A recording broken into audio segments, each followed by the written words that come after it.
जय हिंद दोस्तों, मैं प्रदीप कुमार अपने YouTube चैनल प्रभाव क्लासेज में आपका स्वागत करता हूं। आज हम लोग मैथ का एक टॉपिक शुरू करेंगे, संख्या पद्धति, और इसी को आगे बढ़ाते हुए इसी क्रम में हम लोग पढ़ते हुए चला जाएगा। संख्या पद्धति में नाम से ही आपको स्पष्ट है कि संख्या पद्धति यानी संख्याओं को किसी पद्धति में अरेंज करना, संख्याओं को किसी पद्धति में अरेंज करना। अब बात आती है कि संख्या किसे कहते हैं। ठीक है, तो संख्या किसे कहते हैं कि अगर बात उठे तो हम क्या कहेंगे, वे कितनी वस्तुएं हैं का जिससे बोध होता है उसे हम संख्या कहते हैं। मैं लिख नहीं रहा हूं, मैं बोल दे रहा हूं, आप लोग लिखना चाहेंगे तो लिख लीजिएगा। ठीक है, वे कितनी वस्तुएं हैं का बोध जिससे होता है उसे हम संख्या कहते हैं। वे कितनी वस्तुएं हैं का जिससे बोध होता है वे संख्या कहते हैं। अब इसी क्रम में एक शब्द आता है संख्यांक। इसी क्रम में एक शब्द आता है संख्यांक। ठीक है, इस शब्द से बहुत कम लोग परिचित होंगे, लेकिन अगर हम यहीं लिख दें अंक तो इस शब्द से सब लोग परिचित हैं। संख्यांक को ही आजकल अंक कहा जाता है, पहले इसको संख्यांक कहा जाता है। यानी संख्यांक को अगर हम कहें किसे कहते हैं तो हम कहेंगे संख्याओं को जिन संकेतों या प्रतीकों, संख्या को जिस संकेतों या प्रतीकों से व्यक्त किया जाता है उसे संख्यांक कहते हैं, जो कि इसका शाब्दिक अर्थ होता है अंक। संख्यांक होते कितने? कुल 10 होते हैं। आप जानते हैं अंक जितने होते हैं, 0, 1, 2, 3, 4, 5, 6, 7, 8 और 9। ठीक है, यही टोटल है। लेकिन अगर हम ये कह देंगे 6 का अंक बताइए तो आप कह देंगे 6 ही। लेकिन अगर हम वही कह देंगे 6 का संख्यांक बताइए, संख्यांक क्या है, तो आप थोड़ी देर सोच में पड़ जाएंगे कि ये कौन सा शब्द आ गया, संख्यांक। ठीक है, तो मैं इसीलिए इस शब्द से आपको परिचय करा रहा हूं कि आप जानते रहें, क्योंकि एग्जाम में कुछ भी पूछा जा सकता है। तो हम तब भी कहेंगे 6 का 6 होता है, बात है 7 का 7 होगा, 8 का 8 होगा, 9 का 9 होगा। ठीक है, इसी क्रम में अब आगे हम बढ़े तो हम कहेंगे एक अंक की सबसे बड़ी संख्या। हम क्या कहेंगे, ठीक है, बड़ा बेसिक से, उसके लिए भी जिसको आ रहा है और जिसको मैथ कुछ नहीं आता है उसके लिए भी हम लोग एकदम आराम से इत्मीनान से पढ़ते हुए चला जाएगा, एकदम बेसिक से, घबराना नहीं है। ठीक है, हम क्या कहेंगे, एक अंक की सबसे बड़ी संख्या से बड़ी संख्या, तब क्या आंसर देंगे, 9। लेकिन अगर हम वही कह देंगे एक अंक की सबसे छोटी संख्या, हम कह देंगे एक अंक की सबसे छोटी संख्या, तो आप 1 कहेंगे। उसी तरह से आगे हम कह देंगे कि 2 अंक की सबसे बड़ी संख्या, यानी बड़ी संख्या 2 अंक की, तो आप क्या कह देंगे, 2 गुना, यानी डबल 9 हो जाएगा। ठीक है, फिर 2 अंक की सबसे छोटी संख्या, सबसे छोटी संख्या, अब कह देंगे 1 और 1 0। अब देखिए छोटी संख्या में 1 तो लगेगा। अब जितना कहेगा, अब यहाँ 2 अंक कहा तो 1 0 लगा। अगर वही 3 अंक कहता तो 1 लिख के 00, यानी 3 अंक होने चाहिए 1 को लेके।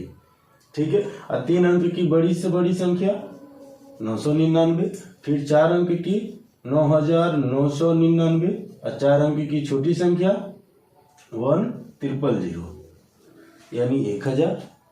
बात आ गई समझ में। अब ये बताने का मेरा मकसद क्या है कि एक बहुत छोटा सा सवाल कभी कभी पूछ लेता है, अक्सर सीटेट और यूपी टेट में ये सवाल देखने को मिल जाते हैं, ठीक है, जहाँ बच्चे उसको अच्छे मैथ है, जिनकी मैथ अच्छी आ रही है वो तो ठीक है, ये नॉर्मल सवाल है जो कि नहीं पूछे जाने चाहिए, लेकिन बहुत से ऐसे लोग हैं जिनको मैथ से डर लगता है, ठीक है। तो ये उनके लिए भी वीडियो है कि जो एकदम छोटी सी बेसिक चीज़ों को हम लोग जानते हुए चलेंगे। जैसे एक सवाल क्या पूछता है, मान लीजिए हमको यह अंक लिख दिए 5 3 8 1, ये 4 अंक लिखे गए हैं और हम आपको कह दें मैं सभी अंकों का प्रयोग करके, हम कह दें मैं सभी अंकों का प्रयोग करके, ठीक है, 4 अंक की बड़ी से बड़ी संख्या और 4 अंक की छोटी से छोटी संख्या है, बड़ी से बड़ी संख्या और 4 अंक की छोटी से छोटी संख्या, छोटी से छोटी संख्या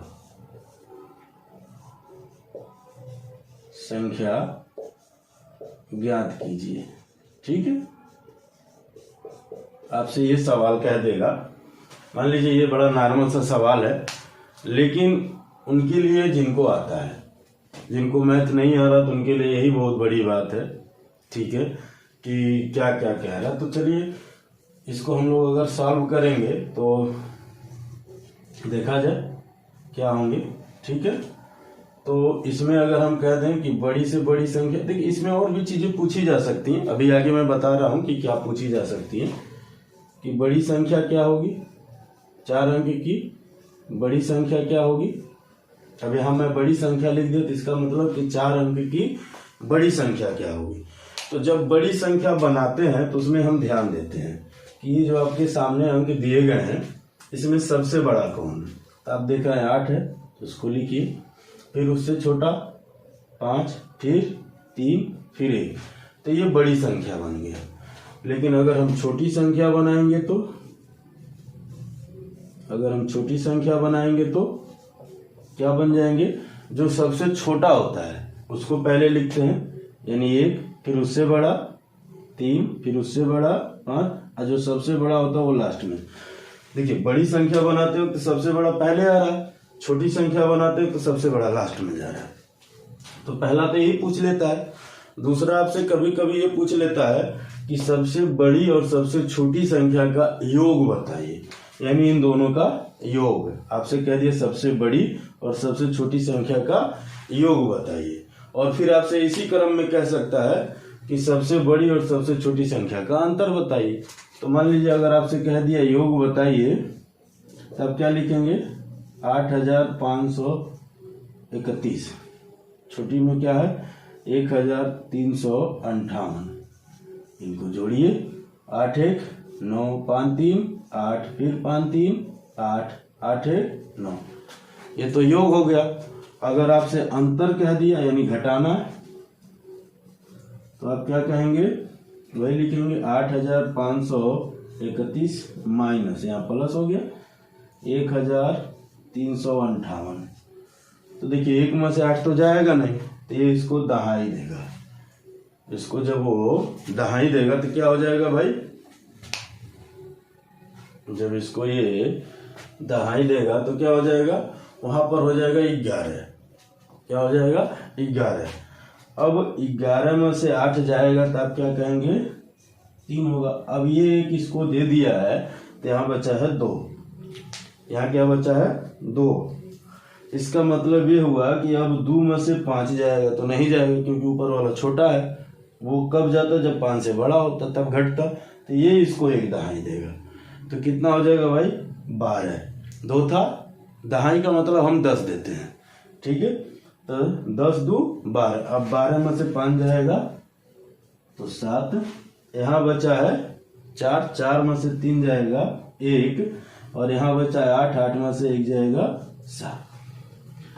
यानी ये जो छोटे बड़ी संख्या बताने का मेरा पर्पज यही रहा कि अगर इस तरह के सवाल आपसे पूछे जाएंगे तो आप बड़ा आसानी से कर लेंगे, क्योंकि हालांकि एसएससी, बैंक, रेलवे में इस तरह के सवाल नहीं पूछे जाएंगे, लेकिन यूपी टेट, सी टेट में इस तरह के सवाल देखने को मिल जाते हैं। और स्टेटों के भी, जैसे हरियाणा का अलग है, एमपी का अलग है, बिहार का अलग है, सबका अपना अलग अलग है, तो उसमें भी इस तरह के सवाल देखने को मिल जाते हैं। ठीक है, चलिए बात अगर समझ में आ गई तो इसको हम लोग मिटा देते हैं। अब हम लोग पढ़ेंगे इसी में आगे क्रम में अंकों के मान। अंकों के मान, ठीक है। अंक के कितने मान होते हैं भाई? अंकों के मान नंबर सिस्टम में ही देखिए एक एक चीज हम लोग पढ़ेंगे, कुछ भी नहीं छोड़ा जाएगा, ठीक है। अंकों के मान यानी वैल्यू ऑफ नंबर।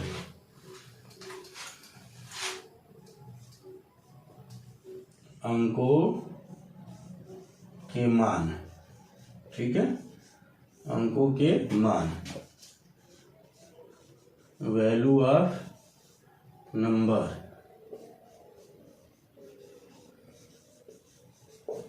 ठीक है। अंक के 2 मान होते हैं। किसी भी संख्या में जो अंक व्यक्त होते हैं, प्रयुक्त होती हैं, उनके 2 मान होते हैं। अंक के कितने मान होते हैं? 2। एक क्या होता है? वास्तविक मान। वास्तविक मान एक क्या होता है? वास्तविक मान। और दूसरा क्या होता है? स्थानीय मान। स्थानीय मान, इसको हम लोग कहते हैं, देखिए इसको और भी नाम है जातीय मान। इसको हम लोग और भी नाम देते हैं जातीय मान, ठीक है। इनके और भी नाम है शुद्ध मान, अंकित मान। इसको हम लोग कहते हैं फेस वैल्यू। Face value. और इसको हम लोग कहते हैं प्लेस वैल्यू। क्या कहते हैं? Place value.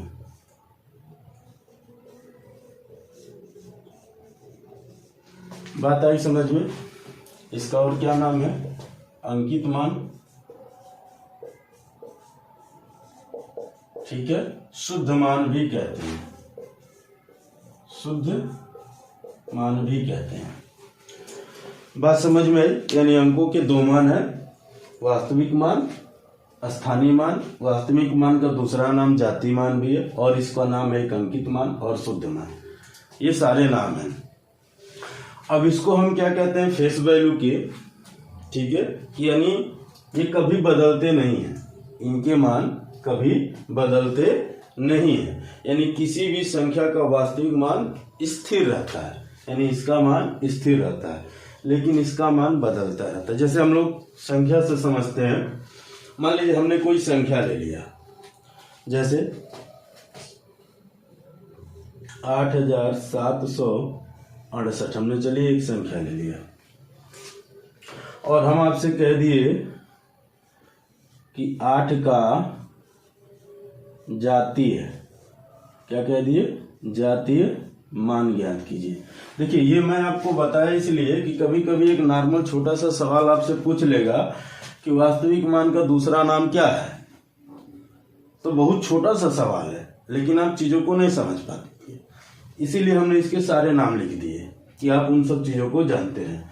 अब दूसरा इसमें सवाल क्या पूछ रहा है? 8 का जातीय मान क्या है, ठीक है। तो अब देखिए 8 इसमें 2 जगह, इसीलिए हमने 8 को लिया। तो चाहे बात इसकी करे और चाहे बात इसकी करे, इन दोनों में से जिसकी भी बात करेगा उसका जातीय मान हमेशा 8 होगा, उसका जातीय मान हमेशा 8 होगा। लेकिन अगर वही स्थानीय मान बात करेगा, यानी प्लेस वैल्यू की बात करेगा, तो वो दोनों मानों में अंतर आ जाएगा, यानी स्थानीय मान अलग हो जाएंगे और जातीय मान अलग हो जाएंगे। इसमें कभी कभी सवाल ऐसे भी पूछता है, सवाल दे देता है जिसमें कहता है जातीय मान और स्थानीय मान का अंतर बताइए। कभी कभी ये भी कहता है योग भी बताइए, दोनों कहता है। तो अगर इसी में हम कहते हैं कि इसका स्थानीय मान क्या है, तो देखिए ये होता है इकाई, दहाई, सैकड़ा, हजार, फिर 10,000, लाख, 10 लाख, ऐसे चलते हैं। तो ये पहले स्थान पे है तो इसका वही होगा जो यहाँ है, ठीक है। दूसरे स्थान पे तो आप यहाँ कहेंगे 6, इसके आगे जितने अंक होंगे उतना 0 लगा दीजिए, ठीक है। फिर तीसरे स्थान पे तो आप लिखेंगे 7, जो अंक आगे हैं उतना 0, फिर 8, ठीक है। अब 8 के आगे जो अंक है उतना 0। अब इसमें कह सकता है कि स्थानीय मानों में 8768 में दोनों आठों के स्थानीय मान का अंतर बताइए या योग बताइए। तो देखिए एक का स्थानीय मान 8 है और दूसरे का 8000 है। तो अगर आपसे कह देता योग बताइए तो आप क्या कह देते हैं 8000 प्लस 8, तब क्या कहते भाई 8008। लेकिन अगर आपसे अंतर कह देता, यानी अंतर, अभी सवाल हम लोग आगे करेंगे, बस मैं समझा रहा हूं, सवाल आगे किया जाएगा, ठीक है। अगर आपसे अंतर कह देता तब क्या कहते हैं 8000 माइनस 8, तो क्या आता भाई 7992, क्या था 7992, ठीक है। बात यहां तक समझ में आई, ठीक है। चलिए कुछ बातें और जान लेते हैं हम लोग यहाँ, ठीक है।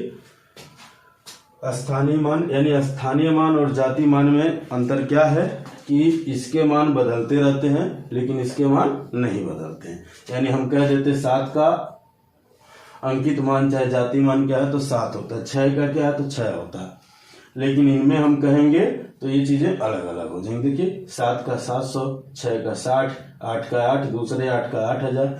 इसको अंक विस्तार भी कहते हैं। इस कहेगा संख्या का विस्तार बताइए, अक्सर टेट वोट में पूछता है, ठीक है। तो मान लीजिए जैसे आप पढ़े होंगे 6, 7, 8 में भी कि 8768 मान लीजिए ये संख्या हमने लिखा, तो अगर हम विस्तार करते तो ये इकाई के स्थान पर खाली हम 8 लिखते, दूसरा 60 लिखते हैं ऐसे, फिर तीसरा इसके आगे जितने 0, फिर इसको जितने आगे अंक उतने 0। इसी को ये जो विस्तार रूप है इसी को स्थानीय मान कहा गया है, ठीक है। तो हम लोग इसको इस तरह से ना लिखकर इस तरह से समझते हैं। बात क्लियर है?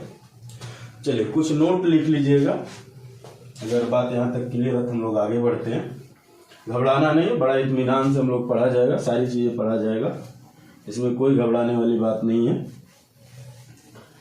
ठीक है। पहला नोट आप लोग लिखिएगा, मैं नहीं लिख रहा हूं, आप लोग, मैं बोल रहा हूं आप लिख लीजिए। पहला नोट यही है कि इकाई के अंक का स्थानीय मान और जातीय मान एक समान होते हैं। इकाई के अंक का स्थानीय मान और जातीय मान दोनों समान होते हैं। दूसरा नोट यह है, शून्य का स्थानीय मान और जातीय मान समान होते हैं। शून्य का स्थानीय मान, जातीय मान समान होते हैं या एक ही होते हैं। यहां तक बात क्लियर है? तो ये 2 नोट हैं इसमें, इस बात को याद रखिएगा। हालांकि देखिए आजकल नॉर्मल वाली चीजें नहीं पूछ रहा है, आजकल इसमें दशमलव में चीजें पूछ रहा है, जिसमें कुछ शब्दों से आपको परिचय कराना जरूरी है। आइए उन शब्दों के बारे में थोड़ा सा हम लोग जानते हैं।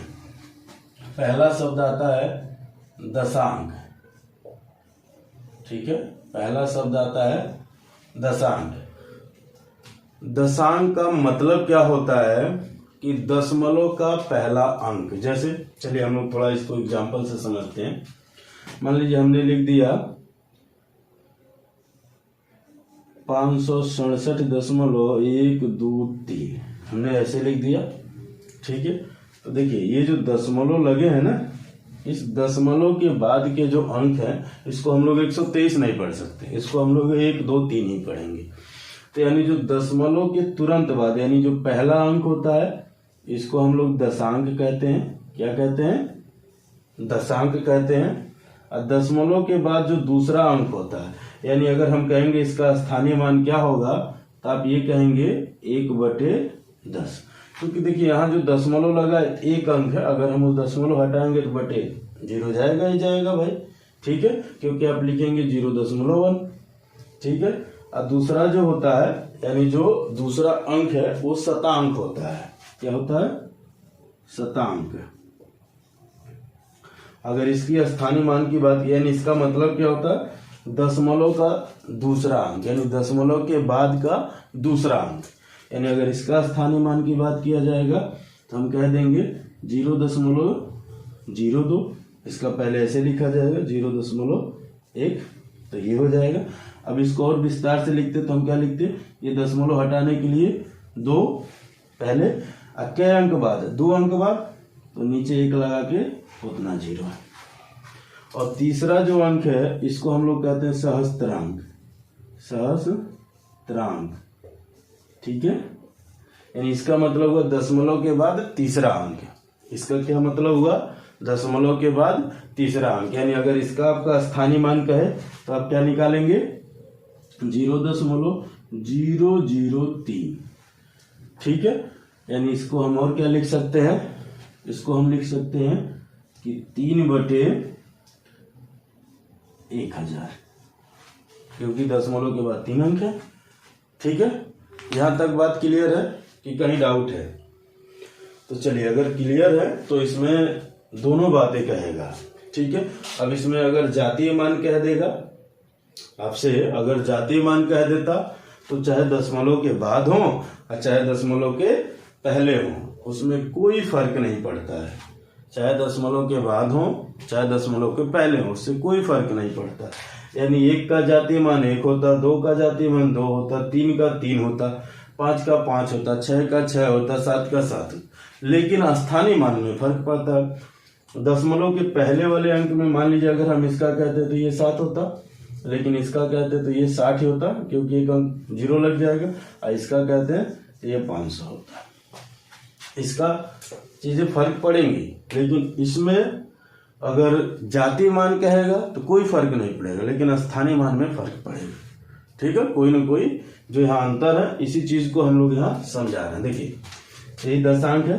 दशांक का मतलब क्या, दशमलव के बाद का तुरंत, यानी दशमलव के बाद पहला अंक। आप लिखते चलिएगा, दशांक का मतलब दशमलव के बाद का पहला अंक। शतांक का मतलब दशमलव के बाद का दूसरा अंक, यानी शतांक का मतलब दशमलव के बाद का दूसरा अंक। सहस्त्रांक का मतलब, सहस्त्रांक का मतलब दशमलव के बाद का तीसरा अंक। क्या, दशमलव के बाद का तीसरा अंक। और हमें उम्मीद है ये बातें आपको समझ में आई होंगी और आप लिख भी लिए होंगे, ठीक है। क्योंकि हम लिखेंगे तो समय ही बढ़ेगा, उससे कोई फायदा नहीं है, इसीलिए हमने आपको रिपीट कर दिया। एक बार मैं फिर से कह दे रहा हूं, दशांक का मतलब दशमलव के बाद का पहला अंक, ठीक है। यहाँ देखिए, शतांक का मतलब दशमलव के बाद का दूसरा अंक। सहस्त्रांक का मतलब दशमलव के बाद का तीसरा अंक। देखिए, इन शब्दों का बड़ा महत्व है, ये जान लीजिए कि सवाल इन पे पूछे जाते हैं और आजकल ये सब में पूछे जा रहे हैं। रेलवे में भी देखने को मिल गया इस बार, ठीक है। तो अब कुछ शब्द और जानते हैं आगे, तो इनको बड़ा ध्यान से लिखते हुए चलिएगा, बकायदे नोट्स बनाते हुए चलिएगा, बड़ा विस्तार से। एक बार नोट्स बनाइए, लाइफ टाइम आपको फिर मैथ पढ़ने की ज्यादा जरूरत नहीं पड़ेगी। बस आप इसको रिवाइज करते रहिए, किताब से सवाल लगाते रहिए, प्रैक्टिस करते रहिए, आपका तैयार रहेगा। इसीलिए एक एक चीज को, छोटी से छोटी चीज को मैं बताते हुए चल रहा हूँ, ताकि आपको कहीं कोई दिक्कतें ना है। अब इनके अलावा 2-3 शब्द और हैं जिनको हम लोग समझा जाए, थोड़ा सा उन शब्दों पे भी चर्चा कर लिया जाए, क्योंकि सवाल आएंगे अभी। जैसे बीजांक, क्या भाई, बीजांक, ठीक है। ये एक शब्द है बीजांक। इसका मतलब क्या होता है, सभी संख्याओं के अंकों का योग, यानी संख्या के, चलिए मैं लिख देता हूं, संख्या के, मान लीजिए कोई भी संख्या लिखी हो, उसी की बात कर रहा, जो लिखी नहीं गई उसकी बात नहीं, संख्या के सभी अंकों का योग, ठीक है। लेकिन इसमें एक शर्त है। क्या शर्त है भाई? आपने ये तो पढ़ लिया, संख्या के सभी अंकों का योग, लेकिन क्या शर्त है कि वो जो योग होगा वो 10 से ज्यादा नहीं होगा, लेकिन योग 10 से ज्यादा नहीं होगा। बात आई समझ में? जैसे मान लीजिए हम कुछ लिखते हैं यहां, मान लीजिए हमने लिख दिया, ये हमने संख्या लिख दिया 7512। अब कहेगा का बीजांक बताइए, का बीजांक बताइए, ठीक है। इनका बीजांक बताने का मतलब कि इनको जोड़ना, 7 + 5 + 1 + 2, तो जोड़िए, 2 1 3 और 5 3 8, 8 7 15, तो आप कह देंगे 15, लेकिन नहीं, इसका शर्त है। क्या शर्त है? कि ये 10 से ज्यादा नहीं हो सकता। तो यानी फिर क्या करेंगे, ये जो 15 आया है इनको जोड़ देंगे, यानी 1 + 5, तो कितना हो जाएगा भाई? 6। अब ये 10 से कम है, तो आप कहेंगे इसका बीजांक क्या है? 6। क्या कहेंगे? इसका बीजांक क्या है? 6। बीजांक जब भी पूछेगा तो आप सभी अंकों को जोड़ लीजिए, लेकिन उसकी शर्त क्या है कि वो 10 से ज्यादा नहीं होने चाहिए, यानी वो जो योग होंगे वो योग 10 से ज्यादा नहीं होना चाहिए। जैसे इसका योग आया 15, अब 15 10 से ज्यादा है, तो क्या हुआ, हमने इसको एक बार, यानी हमारे कहने का मतलब ये है कि बीजांक जब भी होगा वो सिंगल अंक में होगा, यानी एक अंक में होगा, डबल डिजिट में नहीं आएगा। वो जब भी आएगा एक अंक में आएगा, 2 अंकों में नहीं आएगा। 2 अंक में आएगा फिर उन दोनों को जोड़ लेंगे। बात आई समझ में? ठीक, चलिए आगे चलते हैं। अब इसमें एक शब्द आता है परमांक, मिटा देना इसको, ठीक है। चलिए आगे हम लोग बढ़ते हैं। एक शब्द आता है परमांक, ठीक है। तो चलिए जानते हैं परमांक क्या है।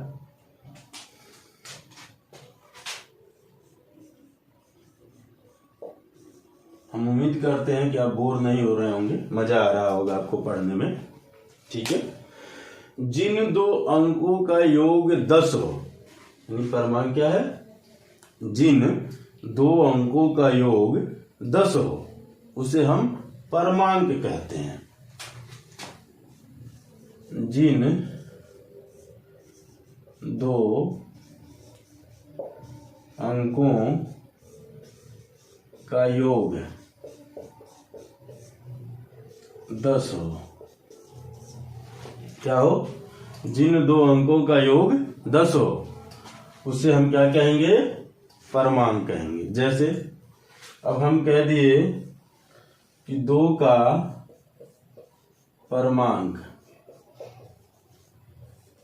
क्या है, 2 का परमांक क्या है, तो आप 2 में ऐसा क्या जोड़े कि वो 10 हो जाए। अगर नहीं जोड़ पाते हैं तो आप ऐसा करिए, इसका मतलब है कि दोनों अंकों का योग 10 होगा, तो 10 में से अगर हम 2 घटा देंगे तो क्या आ जाएगा? उसका परमांक आ जाएगा। यानी 2 का परमांक 8 है, या हम जोड़ लेते डायरेक्ट, 8 2 10, तो हम कह देते 2 का 8 है।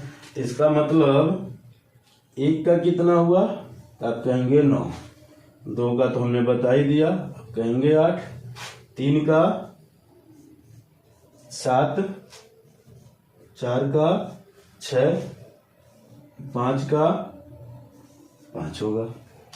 अब फिर 6 जाएंगे तो 4 हो जाएगा, 7 जाएंगे 3 हो जाएगा, 8 जाएंगे 2 हो जाएगा, 9 जाएंगे 1 हो जाएगा। अब कभी कभी ऐसा भी सवाल आपसे बन सकता है कि वो कौन सी संख्या है कि जिसका परमांक समान होता है, बराबर होता है, तो आप आंसर क्या देंगे? 5। बात आई समझ में? ठीक है, तो याद रखिएगा, यानी इन शब्दों को थोड़ा सा ध्यान दीजिए। हमने क्या क्या पढ़ा भाई? दशांक, शतांक, सहस्त्रांक, बीजांक और परमांक। एक शब्द और है, अभी उस पर भी चर्चा होगी। दशांक का मतलब दशमलव के बाद का पहला अंक, शतांक का मतलब दशमलव के बाद का दूसरा अंक, सहस्त्रांक का मतलब दशमलव के बाद का तीसरा अंक, और परमांक का मतलब कि जिन दो अंकों का योग 10 हो उसे हम परमांक कहते हैं। जैसे 2 का परमांक 8, 1 का 9, 3 का 7, 4 का 6, 5 का 5। अब एक शब्द और आता है चरमांक। एक शब्द और आता है चरमांक। ठीक है, आइए, यानी बीजांक को अगर हम लोग कहें तो बीजांक को क्या कहेंगे? सभी अंकों का योग। बीजांक का मतलब ही होता है सभी अंकों का योग। लेकिन शर्त क्या है उसकी भाई? कि वो 10 से कम हो, 10 से ज्यादा न हो। ठीक है, इस बात पे भी ध्यान देंगे हम लोग कि सभी अंकों का तो योग करेंगे, लेकिन उसकी शर्त यही है कि वो 10 से कम हो। परमांक का मतलब ये है कि अंकों का योग 10 हो। तो 2 का चरमांक क्या होगा? 8, 1 का 9, 3 का 7, 5 का 5। अब एक शब्द आता है चरमांक। क्या आता है? चरमांक। तो चलिए इसको भी जान लेते हैं। इसका मतलब होता है इकाई का अंक, यानी यूनिट डिजिट। यानी किसी भी संख्या का जो पहला अंक होता है उसको हम चरमांक कहते हैं। किसी भी संख्या का जो पहला अंक होता है वो चरमांक कहलाता है। ठीक है, यहां तक बात समझ में आ गई? यानी इसको हम कहें तो इकाई का अंक।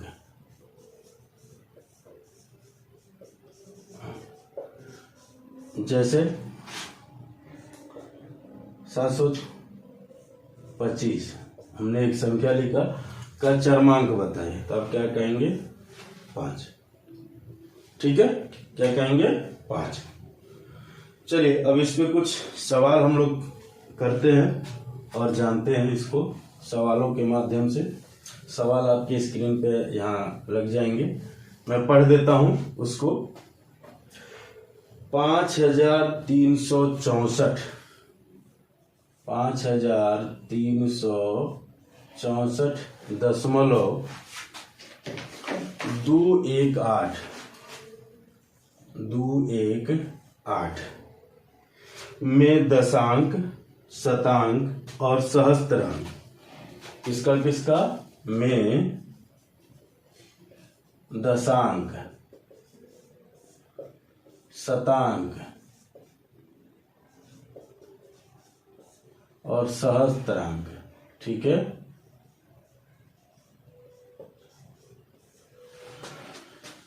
पांच 5364.218 में दशांक, शतांक, सहस्त्रांक का स्थानीय मान एवं जातीय मान ज्ञात कीजिए।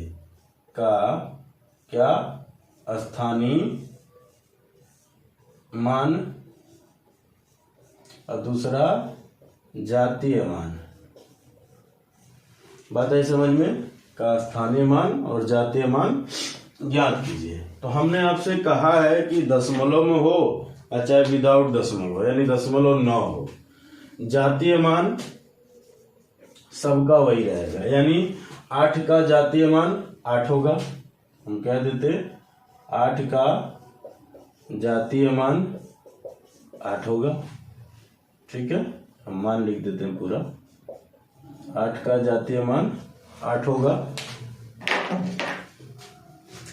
1 का 1 होगा, 2 का 2 होगा, 3 का 3 होगा, 5 का 5 होगा, 6 का 6 होगा। लेकिन यहां अगर कहेगा इस दशांक का स्थानीय मान क्या होगा भाई? दशांक का मतलब दशमलव के बाद का पहला अंक, यानी 0.2। इसको और क्या हम लोग लिख सकते हैं कि 2/10। फिर शतांक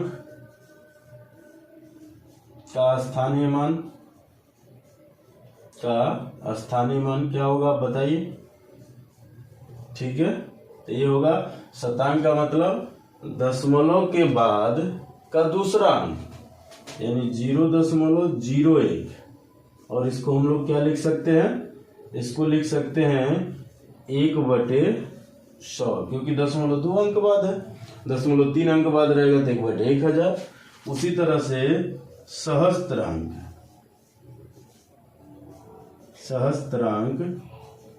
का स्थानीय मान,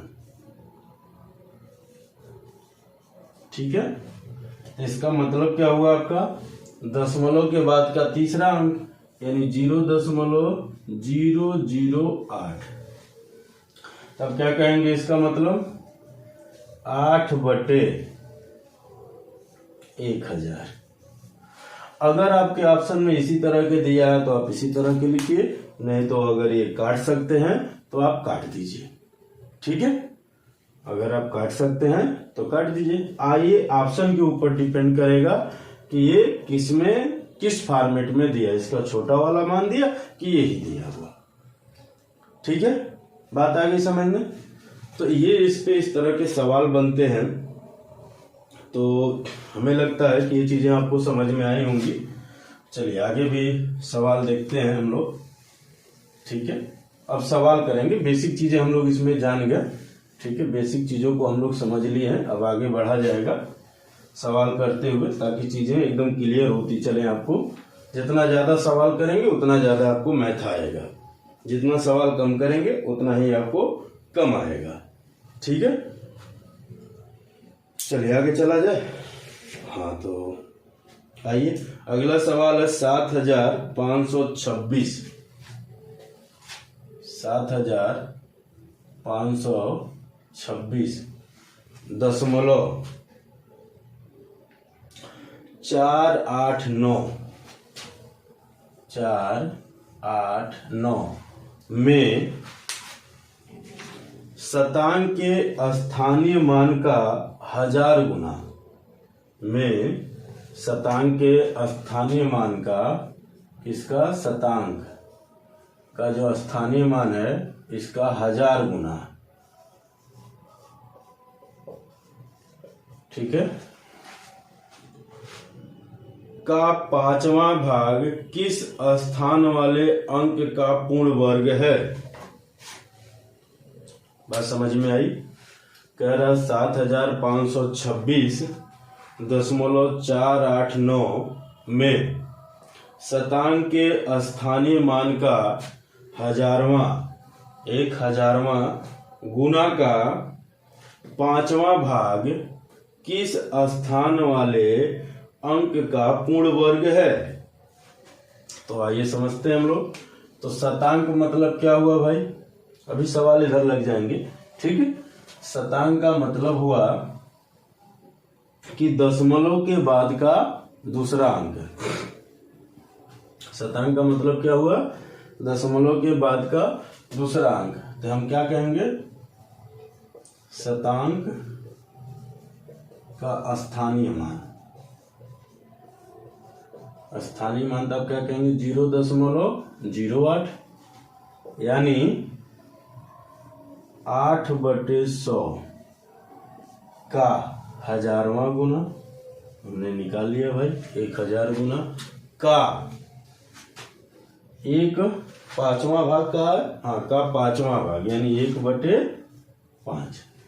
तो तो देखिए 2 जीरो से 2 जीरो कट गए, 2 जीरो से 2 जीरो कट गए, और 5 से 5 का नंबर 5, 5 दूना 10। अब 8 और 2 का गुणा होगा तो क्या आएगा 16। तब ये कह रहा 16, आपसे क्वेश्चन में जो कहा है किस स्थान वाले अंक का पूर्ण वर्ग है, यानी ये जो दिया गया संख्या इसमें वो कौन सी संख्या है और कौन से स्थान पे है कि जिसका ये पूर्ण वर्ग है। तो ये किसका पूर्ण वर्ग है 4 का। किसका है भाई, ये 4 का स्क्वायर है ना। लेकिन 4 है कहाँ, तो आप कहेंगे 4 है दशांक पे। इसका आंसर क्या हो जाएगा दशांक, यानी ये आप क्या देंगे आंसर, क्योंकि स्थान पूछा है ना, ये नहीं कहा ना कौन सी संख्या। अगर संख्या कहता तो हम कह देते 4 का, लेकिन आपसे पूछा है कि किस स्थान वाले अंक का है, तो आप कह देंगे 4। 4 कौन से स्थान पर है दशांक। यहां तक बात क्लियर है, ठीक है। चलिए आगे बढ़ते हैं, आप लोग नोट कर लीजिए या स्क्रीनशॉट ले लीजिए, ठीक है। देखिए थोड़ा सा एक सवाल पहले आना चाहिए था, लेकिन चलिए लेट आया कोई बात नहीं। एक सवाल आता है गणित की प्रकृति क्या है, कीर्ति क्या है। बड़ा नॉर्मल सा सवाल है, लेकिन कभी कल पूछ लिया जाता है तो ये लोग बहुत अच्छे लोग भी नहीं बता पाते कि गणित की प्रवृत्ति क्या है या प्रकृति क्या है। तो गणित की जो आपके ऑप्शन में दिए रहेंगे अमूर्त, अतार्किक, अविशिष्ट या अव्यवस्थित, तो हम इसके आंसर लगाएंगे अमूर्त। अब अमूर्त क्यों है भाई, क्योंकि गणित में बहुत सारे संकेत हैं, बहुत सारे अक्षर हैं, बहुत सारे अंक हैं, और इन सभी के माध्यम की जो समस्या और जो समाधान है उसको हम गणित कहते हैं। तो गणित क्या है, उसकी प्रकृति कैसी है, एक अमूर्त है। एक सवाल बनता है, ठीक है,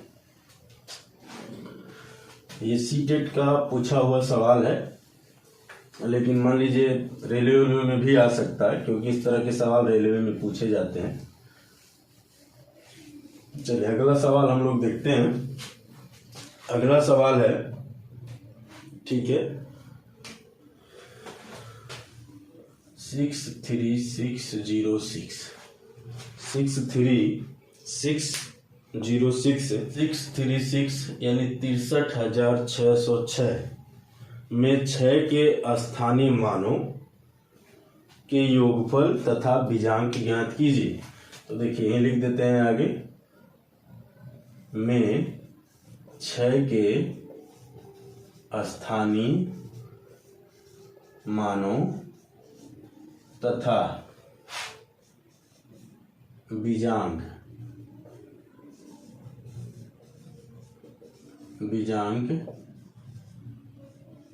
ज्ञात कीजिए, ठीक है। तो देखिए आपने इसकी किसकी बात किया है, 6 की। तो चलिए देखते हैं, 63,606 में एक 6 तो ये है, दूसरा 6 यहाँ है, इसके आगे 2 अंक हैं यानी 2 जीरो, तीसरा 6 यहाँ है, इसके आगे कितने हैं 4 यानी 4 जीरो। अब इनका योग कहा है तो योग कर लीजिए, योगफल आपसे कहा है ना, तो योगफल करिए। अब क्या लिखेंगे भाई, 6,000, चलिए 4 जीरो है 60,000, फिर 600, फिर 6 जोड़िए, 6 फिर 0, 6 फिर 0, 6। ये आपका इनका योग हो गया 60,606, किसका, 6 के स्थानीय मानों का। लेकिन आपसे क्या कहा, बीजांक। तो बीजांक का मतलब आप क्या जानते हैं भाई,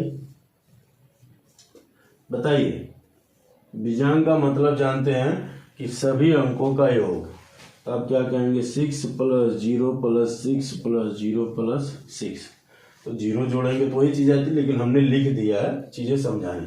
तो 6 6 12 6 18, तो बीजांक कितना है आपका 18 है। क्या सही है, एकदम नहीं, क्योंकि इसका शर्त है सभी अंकों का योग तो होगा, लेकिन इसका शर्त क्या है कि जो अंकों का योग होगा वो 10 से कम होगा, यानी ये जो 18 आया फिर इनको जोड़ेंगे 1 + 8 यानी 9। अब ये सही है, तो अब आप आंसर क्या कहेंगे, इनका बीजांक 9 है। बात समझ में आई? ठीक है। आपसे कहा था 63,606 में 6 के स्थानीय मानों तथा बीजांक ज्ञात कीजिए। तो स्थानीय मानों का योग, सॉरी हाँ हमने लिखा नहीं, स्थानीय मानों का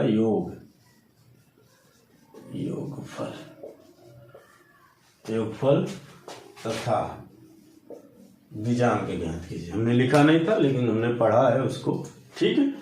तो आप लोग थोड़ा सा ध्यान दीजिएगा, लिखने में इधर उधर हो सकती है। तो आपसे योगफल कहा है, तो योगफल के लिए ये स्थानीय मान हमने इसके निकाले। तो पहले का आप जानते हैं कि इकाई के अंक जो होते हैं उसके स्थानीय मान और जाति मान समान होते हैं, हमने ये नोट में आपसे लिखाया है ये। और किसके समान होते हैं, 0 के। तो ये हो गया 6। दूसरा 6 यहाँ, इसके आगे 2 अंक है इसलिए 2 0। तीसरा 6 यहाँ, इसके आगे 4 अंक है इसलिए 4 0। इनको जोड़ लिया गया तो 60,606। बीजांक कहा है यानी सभी अंकों का योग, 6 + 0 6 + 0 फिर 6, तो जोड़े तो 36, 18 यहाँ हो गया 18। बीजांक का मतलब क्या है कि वो 10 से ज्यादा नहीं हो सकता, 10 से कम ही होगा। तो 8 1 9 फिर जोड़ लिया गया तो आंसर आ जाएगा 9। ठीक है, चलिए कुछ आगे चलते हैं हम लोग, आगे भी सवाल देखते हैं।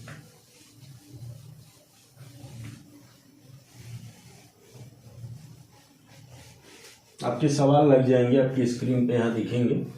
ठीक है, अगला जो क्वेश्चन है वो ये है कि 0.0159 में 1 का स्थानीय मान ज्ञात कीजिए। में 1 का स्थानीय मान ज्ञात कीजिए। ठीक है, देखिए थोड़ा स्लो हो सकता है हम लोगों का पढ़ना, लेकिन यह है कि एक एक चीज हम लोग पढ़ते हुए चला जाए।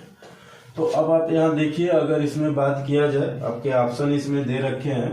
पहला ऑप्शन आपका है 1, दूसरा ऑप्शन है 1/10, तीसरा ऑप्शन है 1/100 और चौथा ऑप्शन है आपका 1/1000। ठीक है, तो हमें लगता है कि आप सब लोग आंसर दे लेंगे। एक पूछा, एक जो है दशमलव के दूसरे अंक पे, इसमें ऐसे भी लिख सकता था दशांक, शतांक, सहस्त्रांक, इनमें से कोई नहीं, ऐसे भी लिख सकता था। तो आप यहाँ देख रहे हैं, ठीक है, 1 का स्थानीय मान तो 0.0 है। इसको और हम लोग क्या लिख सकते हैं, 1/, क्या अंक बाद दशमलव है, 2 अंक बाद। तो क्या ऐसा कहीं ऑप्शन में है, तो है तीसरे में। तो ये आपके हो जाएंगे आंसर।